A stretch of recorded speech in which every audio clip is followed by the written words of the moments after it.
Hi, this is Ruth from PSCS. It has become more difficult to do split tests on the newsstand, and it's kind of costly because you have to come up with two separate covers and you have to stop the presses and do a split run. And there's so much consolidation in the newsstand that it isn't as easy as it once was to come up with such separate discrete groups, especially to control the size of your groups as much.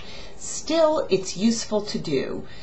And if you're going to go ahead and try a split test on the newsstand, here's the way I'd recommend that you proceed. First of all, isolate your test element. Don't test two completely different cover concepts, because if you do that and you get the results back, you won't know what you were testing. Was it a light cover versus a dark cover? Was it a person versus a different kind of image? Was it all type versus an image with type? There's so many things to test in a split test, and you're only going to want to test one at once in order to be able to identify what was going on. You also want to test a significant group, and there's programs available that can tell you how big a group is significant for your circulation size.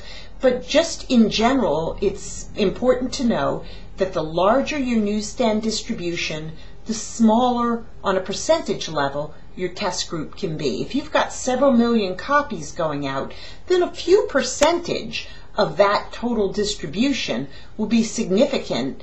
You'll get a significant result in a newsstand split. But if you're only putting out 25 or 50,000 copies, you might have to split your run in half to get a really significant result. Set it up. Make sure that you clearly identify which is version A and which is version B. Believe it or not, I've worked with publishers who did a split, sent the copies out, got the results back, and when the results came back, there was no history of which elements were being tested as part of cover A and which elements as part of cover B. So the test was obviated. There was no readable results. So make sure you've got on record which was your cover A and cover B, and then go ahead and read the results and make decisions for going forward. It's good to repeat test, it's good to back test, but even one test is a great way to get started. Good luck, and I'll see you in some other videos.